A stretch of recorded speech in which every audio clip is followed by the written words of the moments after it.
Quels sont justement les éléments clés pour être bien dans sa sexualité? L'OMS détermine 3 grands axes par rapport à ça, qui sont l'autonomie, donc on pourrait aussi exprimer par la liberté. La sécurité, donc tout ce qui est prévention des risques, notamment d'infections sexuellement transmissibles ou bien de grossesse non désirée. Et puis la satisfaction. Il ne faut pas oublier quand même que la sexualité, c'est une activité qui procure du plaisir, hein.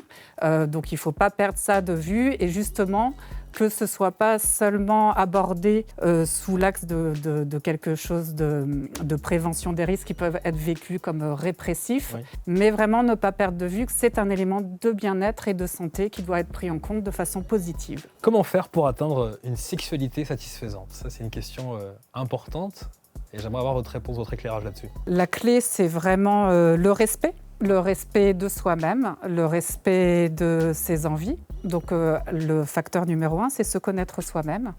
Donc connaître son orientation sexuelle, connaître les pratiques qu'on a essayées, qu'on souhaiterait essayer, ce qu'on veut bien faire, ce qu'on ne veut absolument pas faire, et être capable de le dire en toute confiance.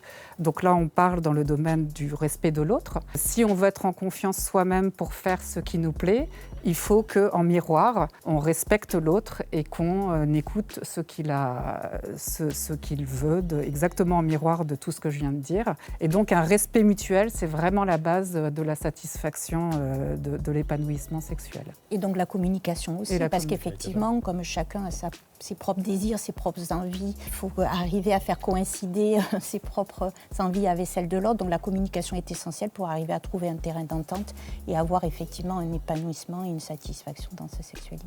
Et puis c'est le fait aussi, ça rejoint le fait de communiquer, etc. et puis d'être à l'écoute, c'est de se sentir en sécurité dans sa sexualité, dans la sécurité à la fois vis-à-vis par exemple des infections sexuellement transmissibles, mais aussi dans la sécurité du respect de son intimité et de ses envies et désirs. Avant de se quitter, est-ce qu'on pourrait partager justement à celles et ceux qui nous regardent quelques ressources utiles pour ceux qui sont en train de regarder cette émission? Donc concernant le consentement, il y a une petite vidéo faite par Sexo Tuto dont vous trouverez le lien ici pour expliquer ce que c'est que le consentement. Et puis également plus largement en matière de santé sexuelle, vous pouvez consulter le site On s'exprime qui est très bien fait et qui aborde plusieurs sujets et encore d'autres qui ont été abordés ici. Il y a également le site questionsexualité.fr et sur le sujet plus précis des IST, le site SexoSafe. Et vous pouvez trouver sur le site Intradef du ministère des Armées les coordonnées de la cellule Thémis. Il y a aussi disponible,